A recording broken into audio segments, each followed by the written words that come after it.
علیکم ورحمۃ اللہ وبرکاتہ۔ نحمده ونصلي على رسوله الكريم، اما بعد فاعوذ باللہ من الشیطان الرجیم، بسم اللہ الرحمن الرحیم۔ وَإِن تَتَوَلَّوْا يَسْتَبْدِلْ قَوْمًا غَيْرَكُمْ ثُمَّ لَا يَكُونُوا أَمْثَالَكُمْ۔ وقال تعالى: إن الله لا يغير ما بقوم حتى يغيروا ما بأنفسهم۔ صدق الله العظيم۔ وقال النبي صلى الله عليه وسلم: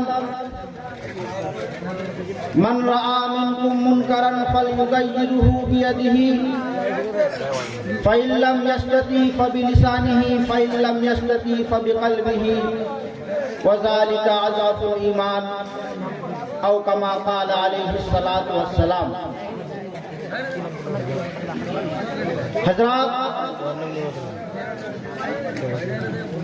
آج کا یہ محفل ہمارے اور آپ کے سامنے جو سجی ہوئی ہے،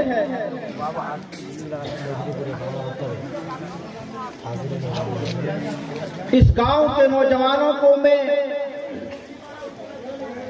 ان حضرات کا تہہ دل سے شکریہ ادا کرنا چاہتا ہوں، اور یہ کہنا چاہتا ہوں کہ آپ حضرات کے دل میں ایمان کی بو نظر آ رہی ہے۔ آپ حضرات کے دلوں سے،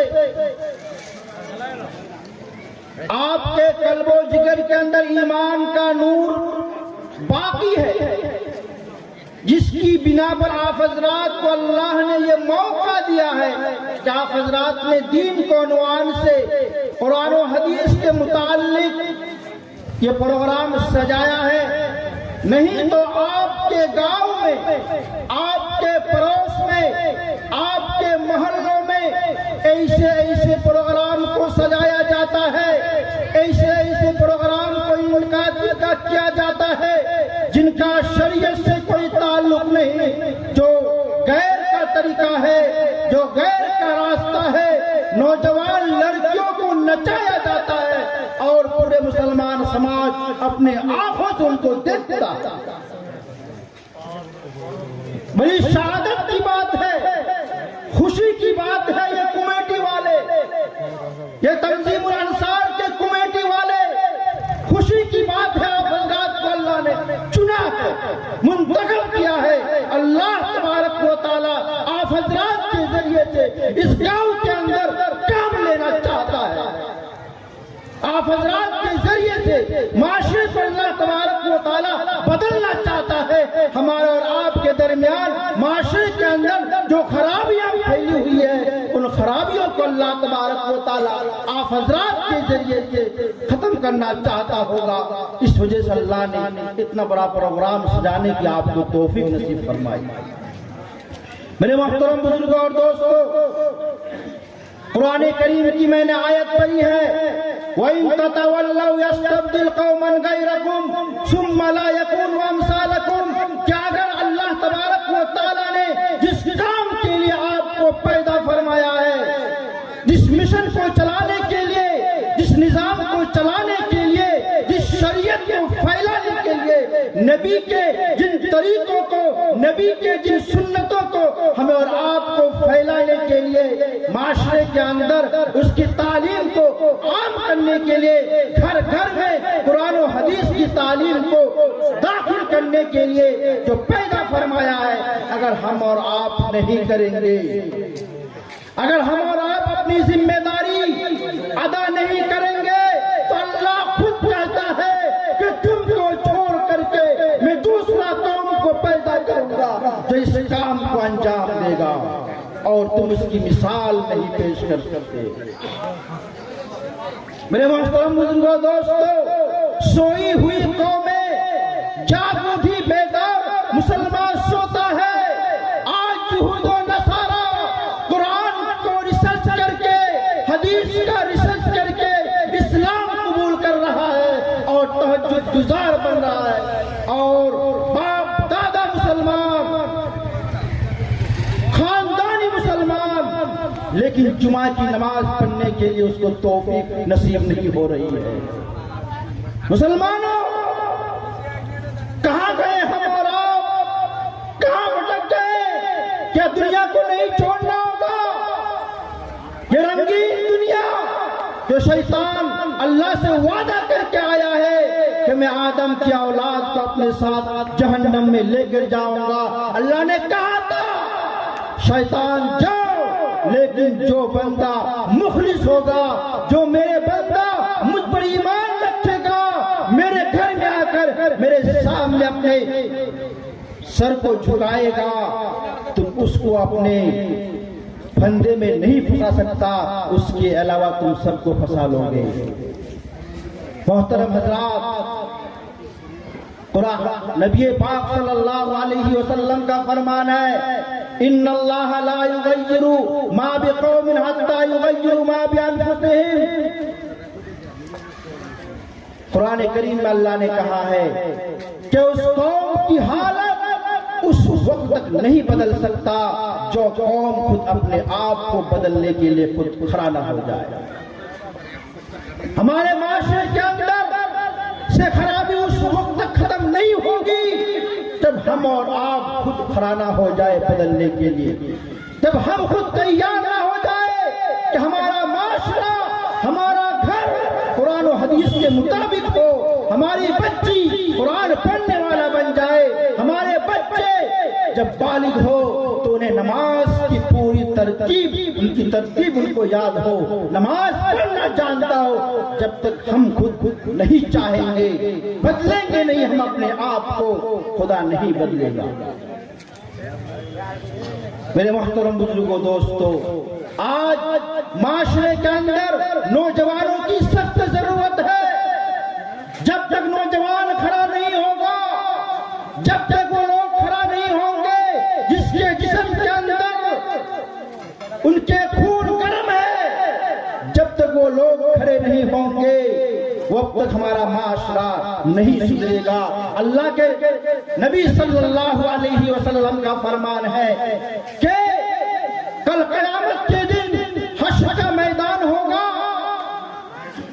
آج سورج سینکڑوں کلومیٹر دور میں ہے، لیکن اس کی تپش کی وجہ سے ہم اور آپ اتنا پریشان ہو جاتے ہیں کہ ہمیں اور آپ کو اے سی لگانا پڑتا ہے۔ لیکن جب مریں گے، قیامت قائم ہوگی، یہ سورج ہمارے سروں سے 1.5 ہاتھ نیچے آ جائے گا، ہمارے سروں سے 1.25 ہاتھ اوپر سورج ہوگا۔ سورج کی گرمی کی وجہ سے یہ زمین تانبے جیسے پھٹ کر کے ریزے ریزے ہو جائیں گے، زمین پھٹ جائے گا، تانبے جیسے سوراخ لال ہو جائے گا۔ ویسے وقت میں تمام کے تمام انسان کھڑے ہوں گے۔ اللہ کے نبی صلی اللہ علیہ وسلم کا فرمان ہے کہ اللہ کے عرش کے سائے کے علاوہ کوئی سایہ نہیں ہوگا جہاں انسان سورج کی گرمی سے اپنے سر کو بچائے۔ لیکن اللہ کے نبی کا فرمان ہے کہ 7 لوگ ایسے ہوں گے جن کو اللہ تبارک و تعالیٰ اپنے عرش کے سائے میں جگہ نصیب فرمائے گا۔ نمبر 1، عادل بادشاہ، انصاف ور حاکم، انصاف کرنے والا مرل، انصاف کرنے والا ممبر، مکھیا، جو کسی کے چہرے کو دیکھ کر نہیں، پیسے کو دیکھ کر نہیں، بلکہ قرآن و حدیث کو سامنے رکھ کر انصاف کرتا ہے، چاہے ان کے لڑکے کے خلاف کیوں نہ ہو جائے یا بھتیجے کے خلاف کیوں نہ ہو جائے، وہ حق فیصلہ کرتا ہے۔ ایسے شخص کو اللہ تبارک و تعالیٰ عرش کے سائے میں جگہ نصیب فرمائے گا۔ دوسرے نمبر پر اللہ تبارک و تعالیٰ ان نوجوانوں کو اس عرش کے سائے میں جگہ نصیب فرمائے گا جو نوجوان اپنی جوانی کو اللہ کی عبادت میں لگایا ہو۔ میرے محترم بزرگوں، دوستو، افسوس کے ساتھ کہنا پڑتا ہے آج مسلمان سماج، آج مسلمان کے بچے 24 سال 25 25 سال نہیں 36 سال ہونے کے باوجود اس کو کلمہ یاد نہیں ہے. جب نکاح پڑھانے کے لیے منشی صاحب قاضی صاحب سامنے ہوتا ہے تو انہیں کلمہ بھی یاد نہیں ہوتا ہے. میرے محترم بزرگوں دوستو، آج نوجوان فیس بک، یوٹیوب اور نہ جانے واٹس ایپ کے اندر گھس کر کے اپنی جوانی کو ختم کر رہا ہے، اپنی جوانی کو اللہ کی نافرمانی میں گزار رہا ہے. آج میرے نوجوان کہاں گئے ہیں؟ اللہ کے نبی صلی اللہ علیہ وسلم کا فرمان ہے کہ جو نوجوان اپنی جوانی کو، اپنی طاقت کو، اپنی قوت کو اسلام کے لیے خرچ کیا ہو، اسلام کو بچانے کے لیے، اسلام کی سچائی کو، حقانیت کو پھیلانے کے لیے اپنے جسم کو لگایا ہو، اللہ اس نوجوان کو اس عرش کے سائے میں جگہ نصیب فرمائے. تیسرے نمبر پر اس شخص کو جگہ نصیب فرمائیں گے جس کا دل مسجد کی طرف لٹکا رہتا ہے. میرے محترم بزرگوں دوستو، آج ہم اور آپ مسجد سے کوسوں دور. نماز کون پڑھے گا؟ وہ 4-5 بوڑھے لوگ جن کو وضو کرنا نہیں آتا، جن کو درود شریف یاد نہیں، دعائے قنوت یاد نہیں. اب گھر میں کوئی کام رہا نہیں، ان سے حل نہیں چل سکتا، ان سے فیکٹری نہیں چل سکتا، ان سے گھر کا کوئی کام نہیں ہو سکتا. تب آخر میں جا کر کے سوچا کہ جب مجھ سے اب کوئی کام نہیں ہو رہا ہے تو چلتا ہے کہ نماز بھی پڑھ لوں. میرے محترم بزرگوں دوستو، نماز تو دیا تھا اللہ تبارک و تعالیٰ نے کہ آپ جوانی میں نماز پڑھے، آپ صحیح طریقے سے وضو کر سکتے ہو، صحیح طریقے سے آپ کھڑے ہو سکتے ہو، صحیح طریقے سے آپ قرآن کی تلاوت کر سکتے ہو. لیکن جوانی کو ہم اور آپ اللہ کی نافرمانی میں گزارتے ہیں اور بورے میں جا کر کے نماز پڑھنے لگ جاتے ہیں جہاں ہم کو کچھ یاد ہی نہیں ہوتا. اگر کوئی سکھانے والے آ جائے تو شرم کے مارے منہ سے آواز نہیں نکلتی ہے کہ مجھے تو کچھ آتا ہی نہیں. اور امام صاحب اگر 2-4 منٹ لیٹ آ جائے تو بولنے میں پھٹر پھٹر کرتے ہیں. میرے محترم بزرگوں دوستو، اس کے بعد اللہ تبارک و تعالیٰ اس شخص کو اپنے عرش کے سائے میں جگہ نصیب فرمائے گا. وہ شخص جو اللہ کے لیے ایک جگہ جمع ہوتا ہو اور اللہ ہی کے لیے وہاں سے نکلتا ہو. یعنی اللہ ہی کے لیے دشمنی، اللہ ہی کے لیے دوستی. ہم اور آپ دوستی روپیے کے لیے کرتے ہیں، ہم اور آپ دوستی اپنی عزت کے لیے کرتے ہیں، اپنی عزت کو بچانے کے لیے کرتے ہیں. لیکن اللہ کے نبی کا فرمان ہے جو اللہ کے لیے دوستی کرے، اللہ کے لیے دشمنی کرے، اللہ تبارک و تعالیٰ اس کو عرش کی سائے میں جگہ نصیب فرمائے. آج ہمارے معاشرے کے اندر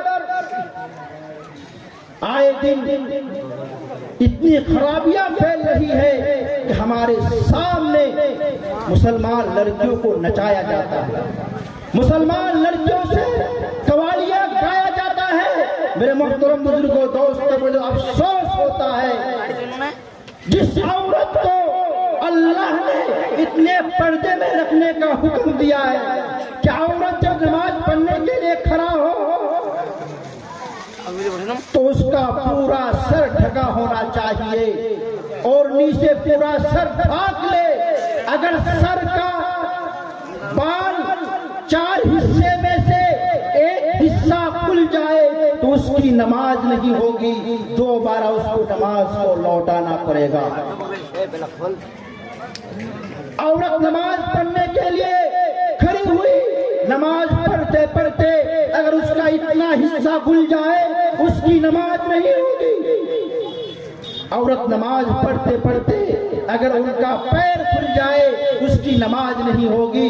جس شریعت نے نماز کو عورت کے لیے نماز میں اتنا پردہ کرنے کا حکم ہے کہ نماز کے اندر بھی وہ اپنے سر کے بال کو نہیں کھول سکتی. وہ عورت، وہ لڑکی معاشرے کے اندر سر کھول کر کے، سر کے بالوں کو بکھیر کر کے راستے میں کیسے چل سکتی ہے، اور بازار میں جا کر غیر محرم کے ہاتھ پکڑ کر کے کیسے گھوم سکتی ہے. میرے محترم بزرگوں، دوستو، ہمیں سمجھ نہیں آ رہا. اس کے بعد اللہ کے نبی صلی اللہ علیہ وسلم کا فرمان ہے کہ اس شخص کو اللہ اپنے عرش کے سائے میں جگہ نصیب فرمائے گا جو دائیں ہاتھ سے خرچ کرتا ہو، بائیں ہاتھ کو خبر نہیں کہ دائیں نے کیا خرچ کیا. اور اس کے بعد اللہ تبارک و تعالیٰ اس شخص کو اپنے عرش کے سائے میں جگہ نصیب فرمائے گا جو تنہائی میں اللہ کو یاد کر کے آنکھوں سے آنسو بہاتا ہے، گرم گرم آنکھوں سے آنسو اللہ کو یاد کر کے، یا اللہ میں نے بہت سارے گناہ کیے ہیں، مجھے معاف فرما دیجئے، اور گرم گرم ایک آنسو اپنے آنکھوں سے گراتا ہے. اللہ کے نبی کا فرمان ہے اس شخص کو اللہ اپنے عرش کے سائے میں نصیب فرمائے گا. دو قطرہ ایسا ہے، ایک آنکھ کا آنسو زمین پر پڑنے سے پہلے اللہ اس کی مغفرت فرما دیتے ہیں، اور دوسرا جسم کا وہ خون کا قطرہ جس کو اللہ کے راستے میں جہاد کے لیے، اللہ کی دین کی حفاظت کے لیے کافروں سے لڑ گیا، اور لڑتے لڑتے اعلاء کلمت اللہ کے لیے اپنے جسم کے اندر چھرا پھکوا دیا، اور اس چھرا پھکنے کی وجہ سے اس کے جسم میں جو ایک قطرہ آنسو، ایک قطرہ خون گرتا ہے، اس خون کے زمین پر گرنے سے پہلے اللہ اس کی مغفرت فرما دیتا ہے. میرے محترم بزرگوں، دوستو، لیکن ہمارا معاشرہ آج جس بے حیائی کے ساتھ شیطان کی رنگین چال میں پھنس کر کے ہمارے گھروں کے سماج کی بہو بیٹیاں جس طریقے سے اپنی زندگی گزار رہی ہے،